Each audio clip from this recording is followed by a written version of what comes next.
Bienvenidas, malas madres, a este directo tan importante que teníamos pendiente desde el 22 de febrero, que fue el Día de la Igualdad Salarial. Ya sabéis que tuvimos unos problemillas técnicos, pero estamos aquí porque no queríamos dejar que este tema, brecha salarial, estuviera grabado y pudiera ser una pieza importante no solo de concienciación, sino también de conocimiento y de aprendizaje para toda la comunidad.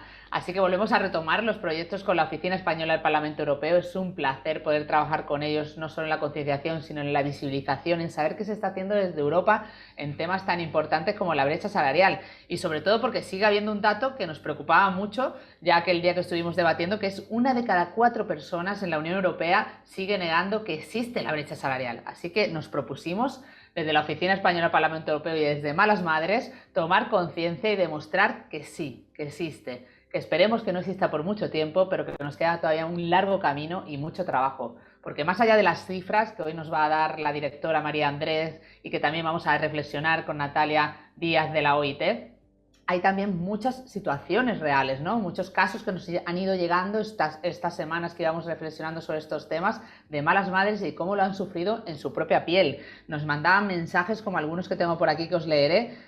Por ejemplo, una mala madre decía: tuve que enseñar a un compañero que al entrar ya cobraba 300 euros más que yo. Mi puesto es de alta cualificación, pero cobro menos que mi marido con un puesto de menor categoría. Otras malas madres comentan: a mis compañeros les pagan complementos que no pagan a las mujeres. Esto también es brecha salarial. 8 años como gerente, dice una mala madre, nunca llegué a cobrar lo mismo que el anterior gerente, 10.000 euros más que yo. Los hombres cobran más en mi empresa, dicen muchas. Lo sé porque pago las nóminas, nos decía una mala madre, como demostrando que sí que existía y que ella lo veía cada mes. Otra mala madre decía: siendo responsable de un equipo de hombres, algunos de ellos cobran más que yo. Esto es increíble.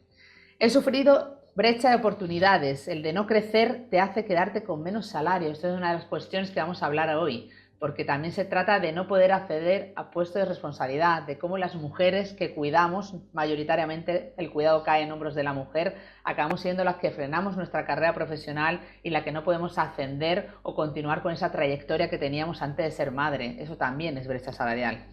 Brecha en la universidad. No se traduce en nóminas, pero como tienes menos tiempo para escribir proyectos, tesis, por cuidar obtienes menos puntos a la hora de acreditarte para competir en una plaza. Nos contaba también una mala madre que trabaja en la universidad.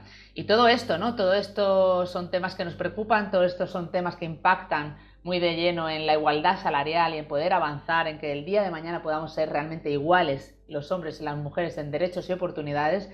Y esto es lo que vamos a reflexionar con mis dos invitadas de hoy, maravillosas amigas, compañeras de lucha, como son María Andrés, directora de la Oficina Española del Parlamento Europeo, y con Natalia Díaz de la OIT. Natalia, ¿cómo estás? ¿Qué tal? Pues os quería comentar que una primera frase, ¿no? Me parecía importante que quedara aquí sobre la mesa una primera frase para comenzar y que ya las malas madres vayan reflexionando sobre estos temas mientras nos escuchan, que es: María, ¿qué te gustaría que se quedara de este directo y esta conversación y que hiciera reflexionar a la comunidad, no solo a las malas madres, sino a todas las personas que nos escuchen? Pues sencillamente el hecho de que a día de hoy todavía las mujeres luchamos contra ese problema para alcanzar la igualdad de oportunidades, que es una diferencia de media entre lo que suelen ganar las mujeres y los hombres. Ahora vamos a intentar entender por qué factores, y simplemente concienciarnos mejor de que esto es una responsabilidad de todos. A la hora de, siendo empleadores o incluso trabajadores en una empresa, tenemos que ser muy conscientes de que esa realidad existe y poner los medios para evitarlo. Y Natalia, ¿qué te gustaría a ti? ¿Qué mensaje te gustaría que quedara?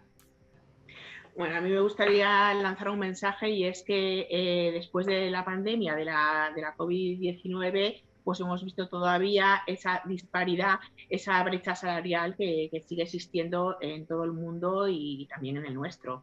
Entonces me gustaría explicar un poco cómo revertir esa situación.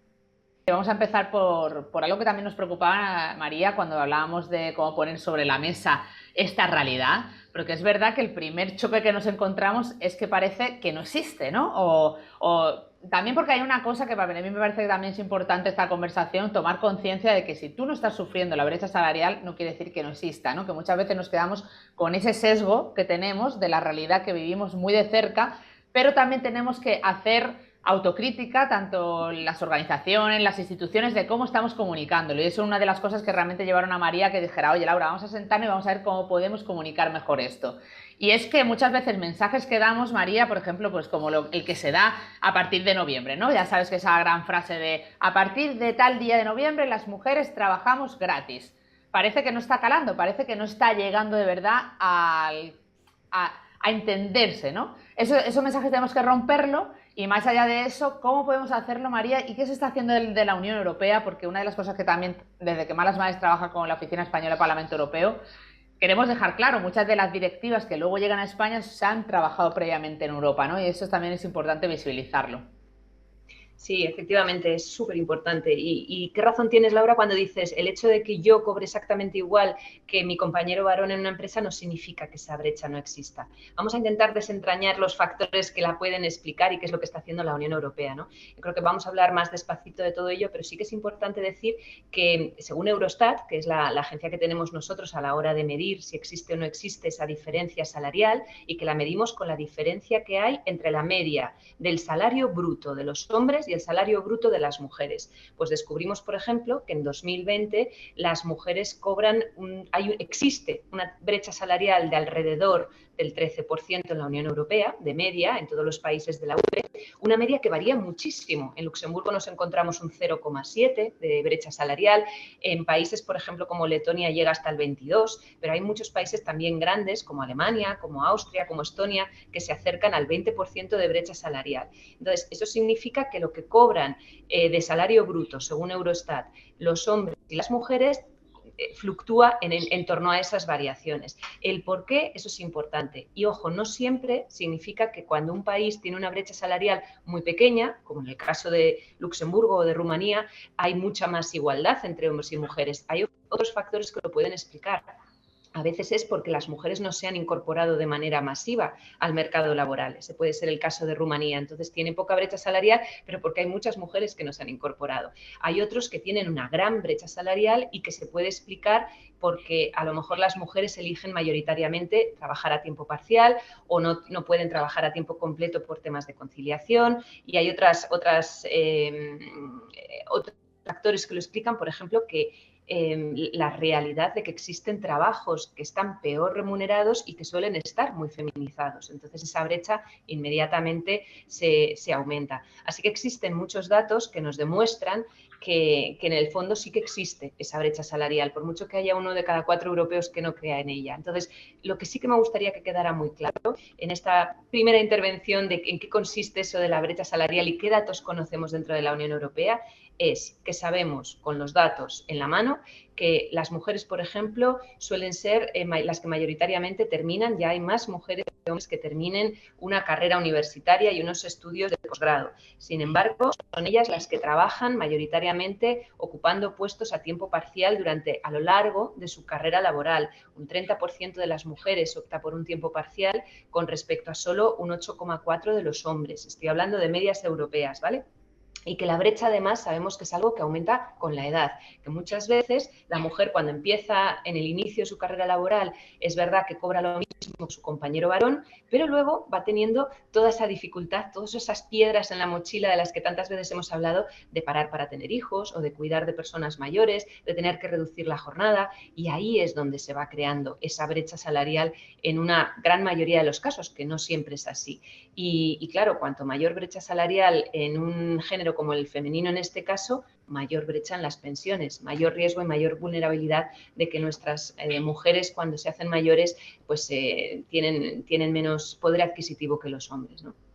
Totalmente, María, hasta un 30%, ¿no? En esa brecha de las pensiones. Y has apuntado ya muchos de los factores que influyen en la brecha salarial, que los hemos estado analizando estos meses en Malas Madres y que seguiremos ahora en la conversación viendo cada cosita. Pero me gustaría que Natalia nos contara, antes de pasar a ver qué se está haciendo exactamente desde la Unión Europea, María ya daba los datos, ¿no? Pero muchas veces es verdad que nos encontramos con distintas cifras, con distintos datos, Natalia, y empezamos a perder un poco la noción de esto, cómo se calcula, ¿no? Que es como lo primero que a lo mejor quieren saber las personas que nos están escuchando, ¿no? Porque hay distintas maneras de medirlo y nos gustaría que nos pusieras un poco de luz, Natalia, en cómo se calcula realmente esta brecha salarial. Bueno, sí, aunque lo ha adelantado un poco María, es la diferencia entre el salario bruto entre hombres y mujeres dividido entre el salario de los hombres. Y sí que es verdad que, añadiendo a lo que decía María, que nosotros hemos visto desde la Organización Internacional del Trabajo que efectivamente, bueno, hay diferentes fórmulas de calcular la diferencia salarial, pero desde luego lo que sí que hemos visto es que a raíz de la COVID-19 y con los datos que nosotros tenemos, sí que se ha producido pues una pérdida salarial tremenda a nivel general, pero muy significativa en las mujeres. Tanto es así que la pérdida salarial de las mujeres hemos visto que ha sido del 8,1% más o menos, y de los hombres del 5,4%, con lo cual, bueno, nuestros indicadores, los indicadores que hemos utilizado para medir las consecuencias de la COVID-19 en los salarios nos indican a todas luces que la brecha salarial sigue existiendo, y es más, la brecha salarial se ha agudizado tras la COVID-19. Como decía Laura, pues existen diferentes fórmulas, pero la que más se utiliza es la que he dicho anteriormente. ¿Y qué es lo que más, es decir, dentro de estos cálculos y sobre todo cómo ha impactado la pandemia en las cifras que nos están dando, que la verdad que son alarmantes, qué es lo que más os preocupa desde la Organización Internacional del Trabajo, desde la OIT, y realmente cómo puede afectar también en estas cifras, pues por ejemplo, lo que ya apuntaba María, ¿no? La formación, las actitudes que tengamos, por ejemplo? Bueno, nosotros lo que decimos a las administraciones públicas es que se tienen que poner a los gobiernos muy en serio con los objetivos de desarrollo sostenible, y en concreto con el ODS 5, que hace referencia a la igualdad entre hombres y mujeres, y dentro de esta igualdad entre hombres y mujeres está la igualdad de salarios. Esto no es un tema nuevo para la OIT, porque ya en el preámbulo de su constitución, que recordemos que es del año 1919, o sea, llevamos más de 100 años hablando de este tema, ya se señalaba que se debe de percibir el mismo salario por trabajo de igual valor. Si llevamos 102 años hablando de esto con convenios sobre salarios, sobre igualdad salarial, que sí que han sido ratificados pues, por muchos países, entre ellos España, seguimos viendo que esta brecha sigue existiendo pese a que, como decía María, hay mayor número de universitarias que de universitarios, y esto es debido precisamente a el famoso techo de cristal, es decir, la imposibilidad que tienen las mujeres para acceder a puestos de responsabilidad, que eso hace que tengan menos salarios, y también lo que se denomina suelo pegajoso, que el suelo pegajoso es precisamente en aquellos trabajos con menos cualificación, son ocupados mayoritariamente por mujeres, y es muy difícil salir de ese suelo pegajoso.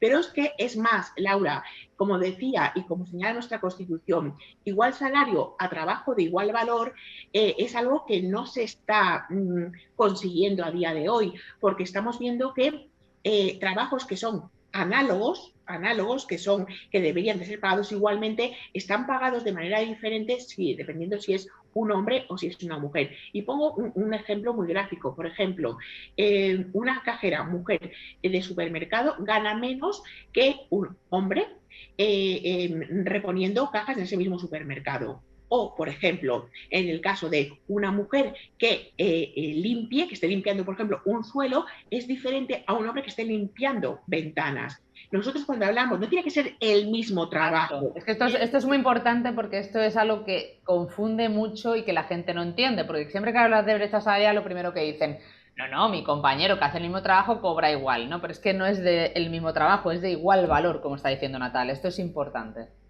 Efectivamente, la OIT lo diferencia porque muchas personas que aducen que no existe brecha salarial precisamente señalan este aspecto. Es que no es exactamente el mismo trabajo. No, es que es trabajo de igual valor, tiene que tener el mismo salario. Desde luego que los países que han ratificado el convenio sobre igualdad de salarios de la OIT pues deben de respetarlo, y lo que debe producirse precisamente es una mayor promoción de las mujeres en puestos de responsabilidad, que actualmente no hay más que ver cualquier consejo de administración de cualquier empresa, gran empresa, y del número de mujeres y de hombres, que es totalmente desproporcionado. O sea, la mayoría son hombres y hay pocas mujeres al mando de estas empresas. Entonces hay que tener en cuenta que no es un tema nuevo, es un tema en el que venimos trabajando desde hace más de 100 años. y bueno, no le echemos toda la culpa a la COVID-19, llevamos muchos años y bueno, y los gobiernos, las administraciones públicas pues deben ya de una vez por todas pues ponerse con este tema y muy en concordancia con los objetivos de desarrollo sostenible y en concreto el 5. Los dos factores de los que hablábamos, coméntame antes de seguir hablando con María. El tema de, María lo apuntaba, más mujeres en la universidad, más mujeres con carrera, pero seguimos teniendo luego ese problema de desigualdad salarial. Luego, los puestos de los tantos trabajos que hay feminizados, que al final están muy vinculados a los cuidados. Coméntame de esos temas que habéis reflexionado. Sí, efectivamente, lo hemos visto durante la pandemia, el tema de los cuidados.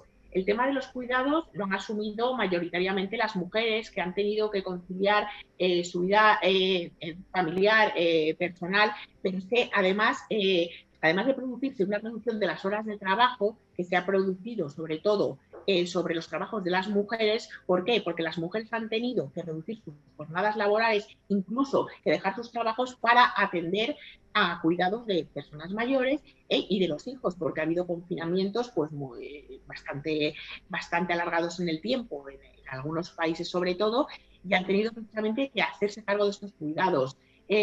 Nuestro último informe sobre salarios, salarios 2021, en la que ya se vio cómo había afectado la pandemia, se señala expresamente que las mujeres son las que actualmente se ocupan de los cuidados, y eso es algo que también se debería tener en cuenta a la hora de hacer una regulación de igualdad salarial y que los cuidados en época de pandemia o en época de no pandemia que no recaigan sobre las mujeres, porque también eso es brecha salarial. Es decir, sí, las mujeres, la mayor parte de las mujeres son las que asumen los cuidados, hablamos de cuidado de hijos, hablamos de cuidado de personas dependientes o de personas mayores, obviamente es brecha salarial, porque alguien puede decir, no, claro, es que está trabajando a media jornada. No, claro, es que tengo que compatibilizar eso con los cuidados. Y eso es brecha salarial. ¿Por qué la mayoría de las personas que cuidan y que están dentro de lo que llamamos economía de cuidados son mujeres? Pues esto es brecha salarial.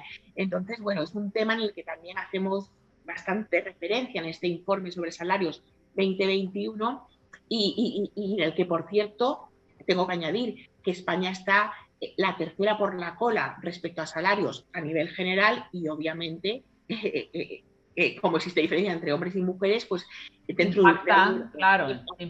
impacta muy fuerte en las mujeres y está claro esto que estás diciendo, Natalia. Por eso uno de nuestros objetivos de la asociación Yo No Renuncio, del trabajo que intentamos hacer en proyectos como este con la Oficina Española del Parlamento Europeo, pues es eso, ¿no? Es tomar conciencia de la importancia también de reconocer los cuidados, de reconocer el trabajo reproductivo y de entender que si una mujer madre necesita una reducción de jornada no tiene sentido que se reduzca el sueldo, ¿no? Ese ha sido uno de nuestros objetivos durante la pandemia, que no tuviera que conllevar ese cuidado una pérdida salarial.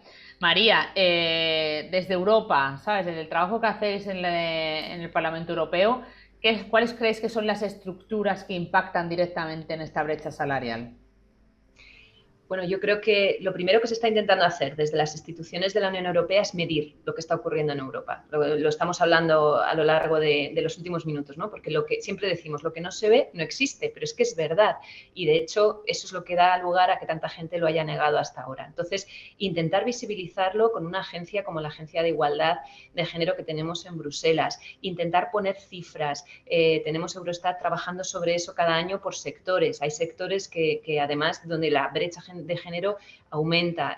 Nos estamos dando cuenta de que esas profesiones más feminizadas normalmente están menos puestas en valor y automáticamente están peor pagadas y remuneradas. Todo ese tipo de cosas, medirlo. Eso es lo primero. 2, visibilizarlo. ¿Cómo? Pues creando una fecha como el Día de la Igualdad Salarial, creando campañas como la que estamos haciendo aquí hoy, las tres juntas con Malas Madres, para intentar poner el acento sobre esta realidad que existe y que afecta a todos los países. Y tercero y más importante, luchar contra ello. Entonces, para luchar contra ello, lo primero es asegurarnos de que ese derecho está reconocido. El principio de la igualdad salarial, igual que nos comentaba Natalia, también está reconocido en los tratados de la Unión Europea a través del artículo 157. Y si nos damos cuenta de que uno de los factores estructurales que perpetúa esa brecha salarial es la falta de transparencia, no solo es la discriminación directa, sino el hecho de que en las empresas como uno no sabe lo que está muchas veces lo que está cobrando el compañero o los compañeros o en un nivel superior y en un nivel inferior, eso da lugar a que pueda haber mucho más margen para que exista una diferencia salarial que tenga un impacto real entre los trabajadores de esa misma empresa. Con lo cual hay que abogar por esa transparencia. Y ahí es el quid de la cuestión en la que la Unión Europea se ha propuesto en esta legislatura crear una ley que sería de obligado cumplimiento en los 27 Estados miembros sobre transparencia salarial. Y eso es lo que podemos comentar ahora un poco en qué consiste en los próximos minutos, pero que realmente podría suponer una diferencia tremenda para los trabajadores de cualquier empresa. Importante, ¿no? Porque hemos hablado eso de la interrupción de la carrera profesional, de la discriminación que hay, que está muy adentro de la cultura al final, pero claro, es lo que tú dices, es decir, concienciamos, visibilizamos, pero ahora pasamos a la acción y esta directiva de transparencia salarial, y lo veo súper importante porque al final va a obligar a que se tenga que equiparar esos salarios y que no se diferencie siendo mujer, hombre, con eso que decía Natalia de un puesto de trabajo de mismo valor, ¿no? Me parece súper interesante. Ahora nos vas a contar exactamente cómo se desarrolla esto, pero Natalia, otra cosa que me preocupa, porque claro, muchas veces, y en la asociación lo vemos, ¿no? Decimos, oye, incluso impacta en el futuro y en el reemplazo poblacional, ¿no? Si las mujeres tuviéramos mejores condiciones de conciliación, si tuviéramos menos precariedad laboral, si no estuviéramos realmente destinadas a esos puestos más precarios, más feminizados, podríamos romper esos techos de cristal, pero vienen los jóvenes detrás. ¿Cómo puede afectar esta precariedad laboral de los jóvenes de la que ya se habla en la brecha salarial?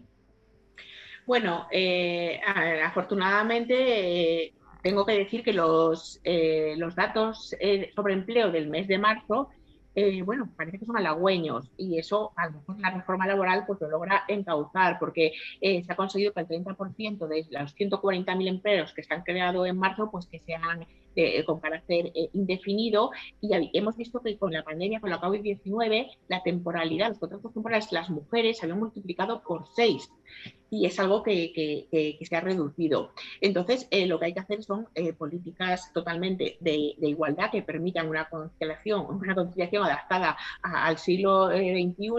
Y bueno, efectivamente, a día de hoy, como hay más universitarias que universitarios, pues con políticas activas de empleo centradas en la brecha salarial, conseguiremos que cada vez más mujeres pues logren alcanzar puestos de dirección. Desde luego, siempre la precariedad, los contratos temporales, siempre han recaído más sobre mujeres, pero con unas buenas políticas sobre este tema se puede conseguir la igualdad. Es cierto que no se va a conseguir ni en 5 años ni en 10, porque los datos estadísticos nos dicen que todavía falta bastantes más años para una plena igualdad.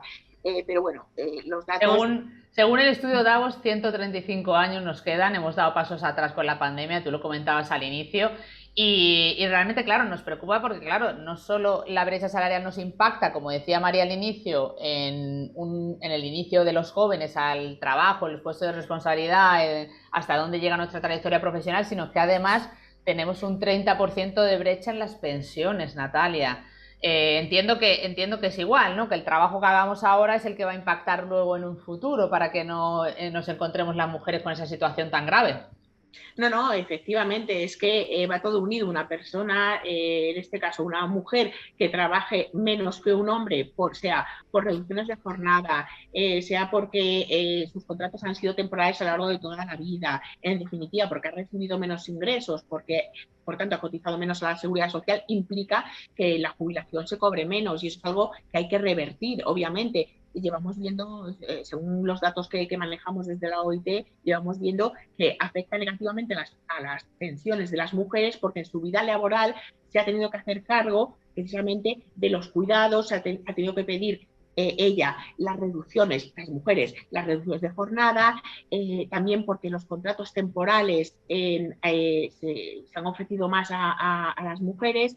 En definitiva, han tenido trabajos más precarios, con lo cual esa remuneración, esa cotización a la seguridad social, una vez que nos jubilamos, pues ha sido menor que la de los hombres. Una vez que haya políticas acordes que permitan la conciliación, que permitan la corresponsabilidad, sin más, pues va a permitir que una vez llegada a la jubilación, pues que se reciban pensiones acordes, iguales entre hombres y mujeres, pero para eso hace falta tomar medidas desde ya. De todas Bueno, formas, hay una medida que seguro que te está sonando muy bien, esto que nos cuenta María, que quiero que profundice un poquito más, que es esa transparencia salarial, ¿no? Al final hay cosas que pueden venir de la concienciación, de entender que realmente las empresas se tienen que implicar en los cuidados, que la sociedad, tenemos que tener muchas leyes que sean palanca de cambio, pero creo que esta política de transparencia salarial desde las empresas puede ayudar muchísimo. Tú como, antes de que María nos analice esto, ¿cómo la percibes tú, Natalia, desde la OIT? no, es fundamental la transparencia y es fundamental que cuando se negocie un convenio, cuando se negocie un convenio colectivo, se tenga, aparte de, bueno, de los planes de igualdad, se tenga en cuenta todos estos factores y la transparencia que muchas empresas efectivamente ya tienen sus propios portales de transparencia donde se dan a conocer estos salarios. Es muy importante y se está haciendo que cuando se negocie un convenio colectivo se tenga precisamente en cuenta lo que yo decía anteriormente, lo de igual salario para trabajo de igual valor. Y entonces es ahí donde hay que equiparar cuáles son los trabajos de igual valor. Desde luego, la transparencia es un punto muy a favor de las empresas que lo hacen, pero desde luego debería ser a todas luces obligatorio. Totalmente. Esto tiene que ser como los planes de igualdad. Tienen que ser Totalmente. sí o sí, arrastrar al resto, ir mejorando, tener incluso un responsable, bueno, incluso el propio responsable del plan de igualdad puede estar pendiente de que esa igualdad y transparencia salarial se mantenga. María, cuéntanos, por favor, desarrollanos esa transparencia salarial, primero, para que las malas madres lo entiendan exactamente qué quiere decir, y segundo, cómo esa directiva europea puede acabar impactando en España, que es lo que queremos. Lo que queremos es que eso ocurra aquí y que no pase como a tantísimos casos, tantos mensajes que nos dejamos en el tintero hoy que no nos da tiempo a leer, pero que yo misma, y siempre lo digo porque creo que cuando una parte de su caso personal es mucho más potente, yo sufrí la brecha salarial y yo cuando fui madre por primera vez, al reincorporarme, me enteré de que la persona que había ocupado mi puesto, que era hombre, que acababa de entrar, que no tenía ese recorrido en la empresa como yo, cobraba más que yo. Pues eso es una frustración tremenda porque de repente parece que te ponen la M de mujer y parece que valemos menos. Entonces, todo lo que sea romper esa injusticia social tiene que ser muy aplaudida desde Europa y desde España, espero. Cuéntanos, María. Y la verdad es que qué importante es también dar ejemplos concretos, como dices tú, Laura. Tú te has atrevido a dar tu caso personal. Yo puedo decir que cuando me acababa de casar, vivía en Bruselas, era funcionaria europea con mi marido, pero a mi marido le destinaron a Bilbao y yo pedí una excedencia y me fui a Bilbao diciendo, bueno, pues ahora encontraré un trabajo. Estuve en un proceso de selección en el que llegué hasta el final, venía bien preparada después de trabajar en el Parlamento Europeo y justo cuando estaba en la última prueba ya intervino, porque esto era la típica empresa de contratación, ¿no? de una agencia y cuando ya tocaba estar con el CEO de la futura empresa, lo primero que me preguntó el CEO es ¿cuántos años tienes? Y yo, pues X. ¿Y estás casada? Y yo, pues mira, me acabo de casar. Esa pregunta valió para que, a pesar de que la empresa de contratación me había puesto a mí muy por encima como número 1, la primera candidata, eligieron al número 2, que era chico. Y me echaban la culpa. A mí me decía la empresa, ¿pero cómo se te ocurre decirte que te acabas de casar? Y yo, pues Increíble, increíble. la No, no, culpa no. va a ser mía. Mira, Entonces, la primera lección, y es que me he acordado mucho cuando tú lo has dicho, ¿no? Ahí sí, no hubo brecha salarial porque no hubo acceso a ese pero hay empleo. discriminación. Y Exactamente, sobre todo. que estamos hablando de lo mismo y te agradezco muchísimo que pongas también el ejemplo porque es lo que tú dices, cuando de repente hay que entender lo que quiere decir, ejemplos como estos son súper válidos y es que esas preguntas las siguen sufriendo cada día todas las malas madres que nos llaman al teléfono amarillo, María. Y el otro día justo pasó el mismo tema, me decía una chica que no le habían cogido al final para un trabajo y que una compañera le decía, pero ¿cómo has dicho que tienes hijos? Flipa, María, no ya que te has casado. Dice, pero ¿cómo has dicho que tienes hijos? Le dice, pareces nueva en esto. ¿Nueva en Claro, esto? claro. O sea, voy a empezar un trabajo en el que voy a ocultar que soy madre, voy a ocultar mi vida. ¿De verdad tenemos que llegar a ese nivel? Pues eso está pasando no hace unos años cuando tú comentas, sino a día de hoy. Es increíble. Sí, y el chico que finalmente se le ofreció el puesto de trabajo tenía una edad parecida a la mía. A él no le preguntaron si estaba casado.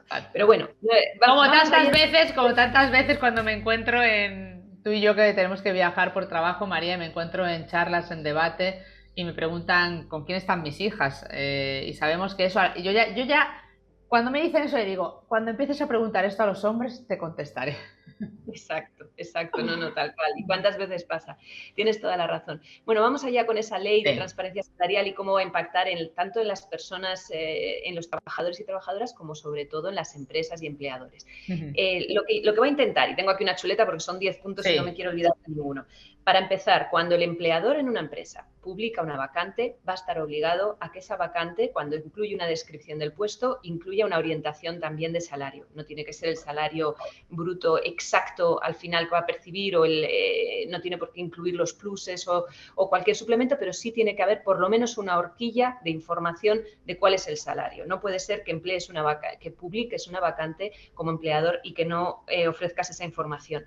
Además, el Parlamento Europeo, lo que estamos intentando, porque esto es súper importante entenderlo, Laura, esto es el mandato negociador, la posición negociadora del Parlamento Europeo, que es lo que vamos a contar ahora, pero hay que tener en cuenta que el proceso legislativo continúa, el Consejo también legisla junto con el Parlamento Europeo y será al final del proceso cuando veamos el acuerdo final. Pero digamos, la posición negociadora del Parlamento Europeo lo que intenta es que sea obligado que el empleador publique al menos esa horquilla salarial cuando publica una vacante, que además el trabajador tenga derecho a recibir esa información y que en el contrato el empleador no puede incluir una fórmula de secreto salarial. Esto es una cláusula que en determinados contratos, en bufetes, en algunos sitios, en consultoras, en fin, lo hemos visto muchas veces, donde te prohíben hablar de cuál va a ser tu salario final. Y entonces intentamos que eso esté prohibido porque eso se carga del todo el principio de transparencia salarial.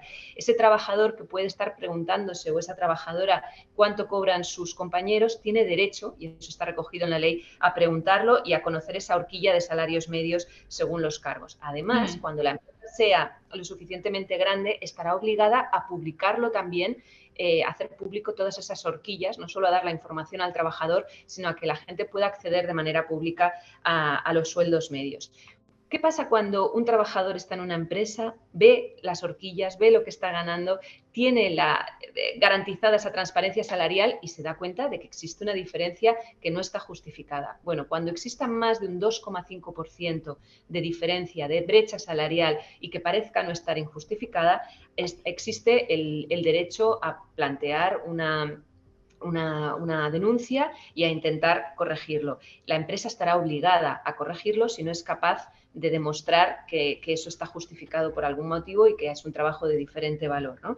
Esa corrección, además, puede reclamarse con indemnización. Se puede corregir incluso a posteriori si tú has estado cobrando de tu empresa con un salario final que tienes en el que existe una brecha salarial demostrada. Además, es el empleador el que tiene que demostrar que no existe brecha salarial. Ahí hay la inversión de la carga, ¿no? No es el trabajador el que tiene que denunciar y demostrarlo, sino que será el empleador cuando existe una denuncia. Eso es muy importante, María, porque al final nos llega mucho, incluso nos hemos encontrado en momentos con instituciones que veían que el paso es que nosotras denunciemos, que demos el paso. Muchas veces no tienes ni la fuerza, ni la energía, ni tampoco el tiempo o el dinero para entrar en un proceso así. Es decir, es lo que tú dices, al final es la obligación del empleador o empleadora. Claro.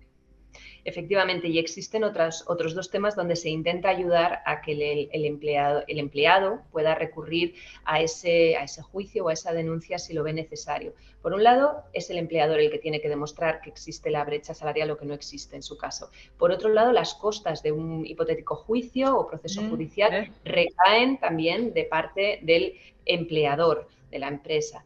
Y por último, pueden existir agrupaciones sindicales o agrupaciones que representen ese derecho de igualdad y que lleven a cabo esa denuncia en nombre del empleador, porque muchas veces pues, no queremos hacerlo público, no queremos dañar nuestra reputación o incluso pues, nos da miedo, ¿no?, las represalias que pueda tomar la empresa con nosotros. Entonces, existe también ese derecho a que la demanda la haga ese organismo de igualdad o representantes en tu nombre y a que existan las demandas colectivas. Y ya para terminar, un tema de incentivos. En la posición negociadora, el Parlamento Europeo lo que está intentando es que se incluya un certificado, como un sello de la Unión Europea, un sello de la Comisión, que pueda garantizar que las empresas que no tengan brecha salarial puedan además mostrar ese sello y que sea una manera de querer avanzar en ese tema y querer, al final, esto muchas veces es un tema de marketing, pero es un tema de responsabilidad social corporativa, ¿no? Todos queremos demostrar que somos la mejor empresa y también en temas de brecha salarial que podamos tener ese sello europeo que lo demuestre. Ese sello es fundamental, María, porque más allá de que es un sello de comunicación y de hacer ver a los demás cómo lo estamos haciendo, es que tiene que arrastrar, ¿no? Tiene que convertirse en ejemplo a seguir, en que de repente Claro, ponga el foco en las empresas que no tienen ese sello. Y esto además a todos los niveles de igualdad y conciliación, ¿no? Qué bonito sería que el día de mañana, pues las empresas con las que trabajemos, las organizaciones que estamos implicadas, podamos saber, oye, pues con esta sí voy a trabajar porque ella realmente cumple con la transparencia salarial, cumple con estos valores y esta filosofía y acabe arrastrando a las demás que no lo tienen. Eso sería, ¿no? Como claro. el sueño final para que Ojalá. para que también incluso cuando tú vas a buscar un trabajo puedas optar a ese tipo de empresas, ¿no? Y porque a nosotros nos llegan muchísimas mujeres, madres que incluso, sobre todo aquellas que de repente pararon su carrera durante un tiempo para criar, que quieren reincorporarse al mercado laboral y que tienen ya una manera de vivir y de ver la vida que entienden estos temas que estás hablando, ¿no? Pues que realmente Sí, no te sí. des de bruces contra una realidad que sabes que va a ser complicada, ¿no? Que no va a ir en esa línea. Eso sería genial. Y entonces, esta directiva de transparencia salarial, ¿en qué empresas impactaría, María? ¿Cómo están trabajando? Claro, ahí tenemos muy en cuenta la necesidad de no tratar a todas las empresas por igual, porque no es lo mismo Zara que una pequeña Claro, panadería de barrio. Por exacto. eso ahí ha habido una lucha tremenda, porque recordemos, por favor, esto es el Parlamento Europeo modificando una propuesta inicial que llega de la Comisión Europea y que ahora puede ser enmendada y que estamos negociando con el Consejo. Estamos en mitad de un proceso legislativo, con lo cual todavía puede haber modificaciones, pero lo que el Parlamento ha intentado es que si la propuesta inicial quería imponer esos estándares y esa transparencia salarial a empresas de más de 250 trabajadores, el Parlamento, después de mucha bronca política, este mismo martes, en una votación que ha sido bastante histórica por la diferencia de opinión que existía, ha reducido esa cifra a 50 trabajadores. Es decir, suponiendo que consigamos aprobar esta directiva, dentro de 2 años, por ejemplo, una vez que se apruebe y se dé ese periodo de transición para que se adapte a la legislación nacional, como muy tarde dentro de 2 años tendríamos la obligatoriedad en que las empresas de más de 50 trabajadores publiquen esa horquilla salarial, tengan además que hacer frente a todas las cosas que estamos comentando y que tengan esas obligaciones añadidas. Ojo, el derecho del empleado, perdón, a conocer el salario de sus compañeros, esto es en cualquier tipo de empresa. Lo que Mm. comporta cuando tienes más de 50 trabajadores es esa obligatoriedad extra de publicarlo, de hacerlo público. Pero como Mm. empleado, yo tengo el derecho, da igual en qué empresa esté, de reclamar que me cuentes un poco esa horquilla salarial en los diferentes compañeros que tengo en mi empresa. Importante, ¿no? Importante que dejes también el acento en esto y qué importante, María, que me cuentes esta novedad, porque cuando en febrero era más de 250 personas en las empresas, ahora llegamos a esas 50. Me parece súper importante porque va a impactar en muchas más empresas si llegan 2 años a España, que esperemos que sí, porque realmente no podemos olvidar que la mayoría del tejido empresarial son pymes y muchas de este tamaño, incluso menos. Y tenemos que bailar por los derechos de la mayoría de mujeres que además trabajan en la mayoría en pequeñas empresas, ¿no? De este tamaño. Qué bien, pues yo Claro. cruzo los dedos para que antes de 2025 esto esté ya aquí, ¿eh, María? Sí, sí, sí, si me dejas decir una última cuña publicitaria sobre Sí, las instituciones europeas, porque me parece tan importante, ¿no? ¿Cuántas veces me ha pasado que la gente te sí, pregunta, ¿tú dónde trabajas? En el Parlamento Europeo. Uy, esto de las instituciones europeas, yo no entiendo, a mí me queda muy lejos. ¿Esto sí, para qué sirve? ¿Para qué sí. sirve tener un Parlamento Europeo? Y no acabamos de entender que hasta el 60, incluso a veces hay años que el 70% de las leyes nacionales que aprueba nuestro Congreso vienen de allí, se negocian allí. Por eso es tan importante votar cada 5 años al Parlamento Europeo, siendo muy conscientes de qué Parlamento Europeo quiero yo. Más a la derecha, más a la izquierda, más arriba, más abajo, del color que yo lo quiera. Pero es que tengo que ser consciente de que este tipo de directivas luego me llegan a mí a través de la transposición en el Congreso, ¿no? Luego el Congreso la convierte en ley nacional, pero está atado de pies y manos. Si la directiva dice a partir de 50, el Congreso lo convertirá en la ley nacional y se convertirá en una ley en la que España, a partir de 50 trabajadores, entonces, bueno, pues es súper importante entender que No, hay muchas y eso es tal cual, afectan, ¿eh? ¿no? Y que llegan desde allí y que nos tiene que importar qué Parlamento Europeo queremos y votamos cada 5 años. Exacto, a mí me parece muy importante que lo dejes sobre la mesa, María, y aparte porque yo personalmente y el Club de Malas Madrid y todo el equipo hemos ido conociendo todo lo que hacéis, todo el trabajo maravilloso que hacéis. He tenido la suerte de poder estar en Bruselas y ver cómo se trabaja. Es súper emocionante, porque aparte lo decía, ¿eh? Yo que estamos en un momento que a nivel político es complicado, María, que hay mucha tensión. Y yo, la unidad, la manera de trabajar la política que vi en Europa me pareció tan amable, mucho más abierta, mucho más dialogante. Yo me fui con una sensación maravillosa de allí, ¿no? Entonces yo creo que Sí. eso es Hay importante, ¿no? broncas, no, no se lo No, vamos a ya, negar a nadie. sí, sí, tú me lo Existe una dices. bronca política importante y de hecho esta votación sobre transparencia salarial, madre mía, la de meses que Sí, llevábamos la hay negociando. porque aparte hay tantos países y cada uno es de, como tú Claro, dices, de un color y de una manera que se hace muy complicado muchas veces que las directivas pero lleguen a lo buen puerto. importante, claro, lo importante es que al final en España yo veo mucha más dificultad a la hora de Sí, hablar entre los exacto, partidos nacionales, mucha claro, falta de diálogo y de negociación. Y allí, como te exacto, encuentras partidos de diferentes colores, pero que acaban perteneciendo al mismo país, sí, muchas veces el exacto. interés nacional se superpone por encima del interés político y al final lo que importa es sacar una norma, aunque sea de mínimos, pero que mejore la situación que tenemos en cualquier aspecto de Es la lo sociedad. que, es lo que yo sentí de verdad, es decir, al final entrevisté a eurodiputadas de distintos partidos en los que estábamos tan en línea, mucho más allá de los colores políticos y eso a mí me reconfortó mucho con cómo hacer política para la ciudadanía, pese a que luego sé que hay muchas dificultades en Europa.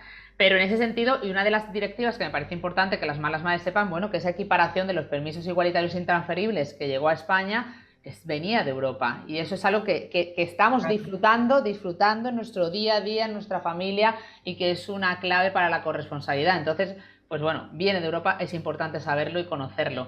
Natalia, que estás por ahí al otro lado, ¿qué te parece esta directiva? Que esperamos que en 2 años esté por aquí ya. ¿Y qué más retos pondrías para ir cerrando este directo?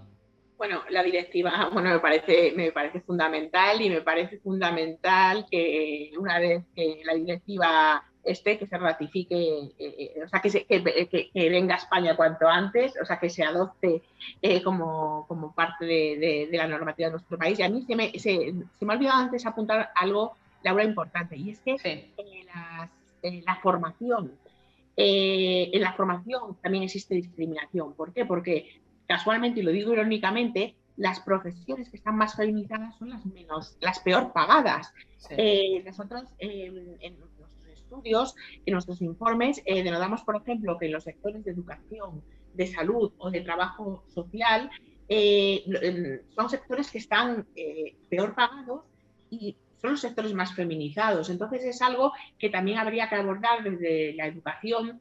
Es verdad que ahora se están haciendo muchas campañas, por ejemplo,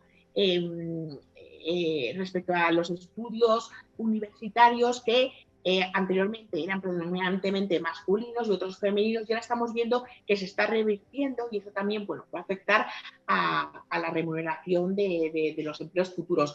Pero es que también me llama mucho la atención que casualmente los sectores más feminizados sean los que por tradición han sido los peor pagados.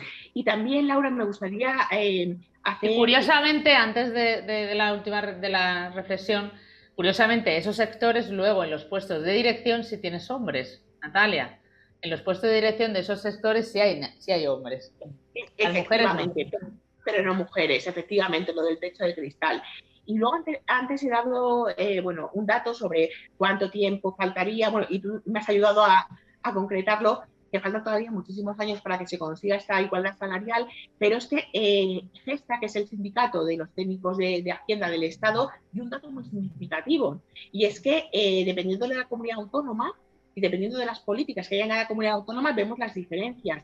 En concreto, Extremadura es la que más cerca está de alcanzar la igualdad salarial, pero por ejemplo Murcia, que yo adoro Murcia porque he vivido en Murcia y estudié allí, pues si no cambian las políticas que se están haciendo, en la igualdad salarial tardaría más de 800 años.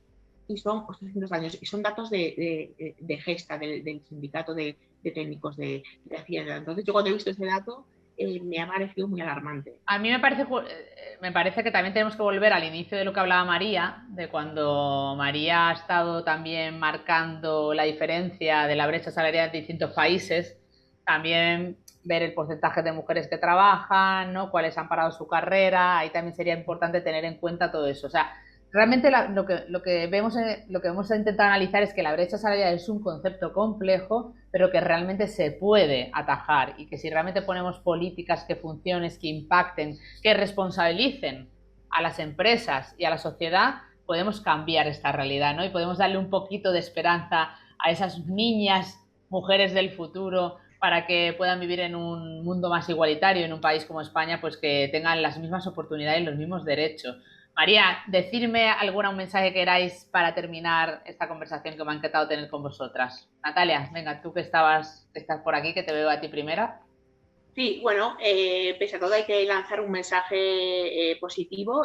La brecha salarial existe, es un hecho, existen negacionistas en todos los ámbitos y también en este, pero desde luego que lancemos un mensaje positivo, y el mensaje positivo es que, bueno, cada vez más, poco a poco, sí que estamos viendo que se está alcanzando ese techo de cristal desde la Organización Internacional del Trabajo.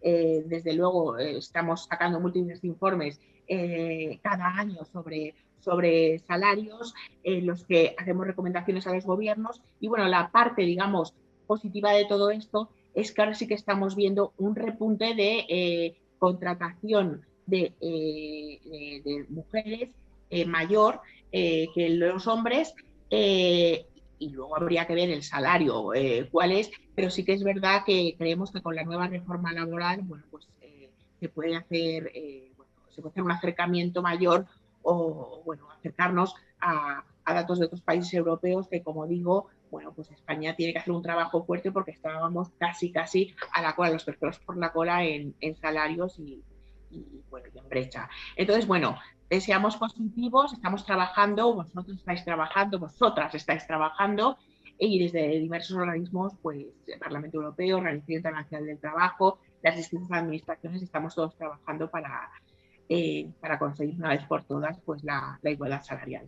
Importante esa reforma laboral que decía, sobre todo también para acabar con mucha de la temporalidad que afecta, como sabemos, a las mujeres, y entonces afecta a la brecha salarial, que es nuestra protagonista de este directo.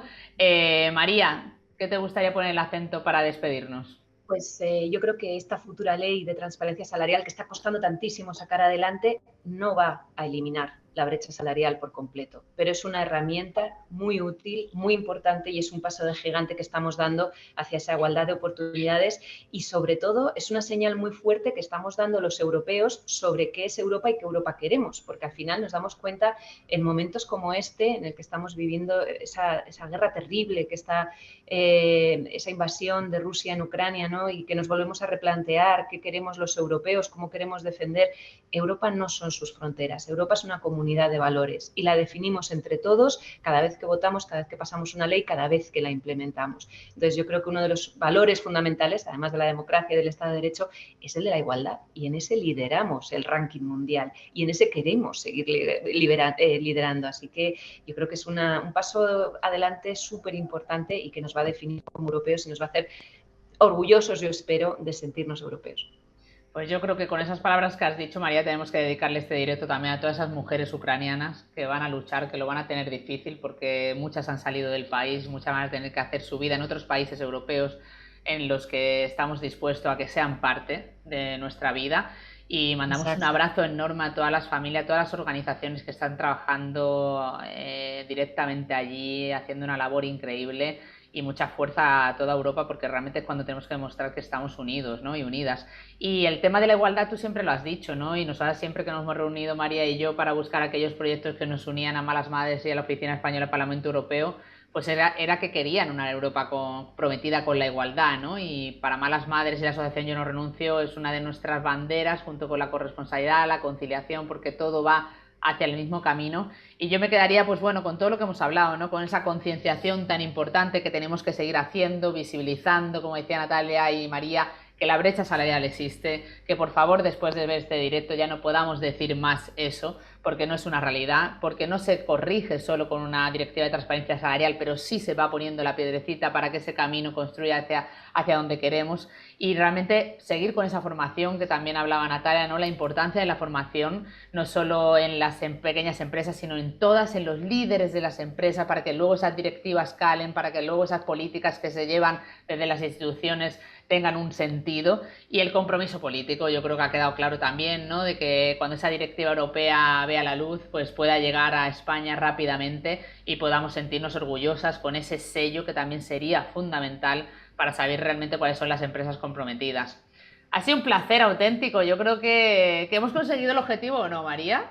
Sí, yo creo que sí. Yo creo que todos los que hayan aguantado hasta el final de este directo han entendido mucho mejor, espero, Sí. de qué va esto de la brecha salarial y que al final es una responsabilidad un poco de todos, de las empresas, de los trabajadores, de los empleados y de, por supuesto, de los gobiernos, el luchar contra estas diferencias. Sí, yo estoy muy contenta. ¿Y tú, Siempre Natalia?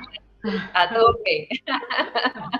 Estoy en la misma línea porque no solo es cuestión de hacer leyes, las leyes son muy importantes, pero de hacer una concienciación a las empresas, a la sociedad en conjunto por eso lo que hemos hecho hoy, esta charla que hemos tenido es tan importante y desde luego terminar con algo que es fundamental, que si reducimos la brecha salarial, o sea, si ya no existe brecha salarial, estaremos también atajando la dependencia económica que tienen muchas mujeres sobre los hombres y todo lo que eso implica. Por lo cual trabajemos todos juntos y hagamos leyes, pero sobre todo concienciemos a la sociedad. Así que muchas gracias, malas madres, muchas gracias, María, por este ratito. Pues muchas gracias a vosotras dos, a mis invitadas de este directo tan bonito y que teníamos tantas ganas de terminar y terminar bien, para que quede esta pieza, para que siempre, aparte yo quiero que este directo sea una herramienta para que cuando a ti, mala madre, te digan que no existe la brecha salarial, cuando tú lo vivas en tu propia realidad,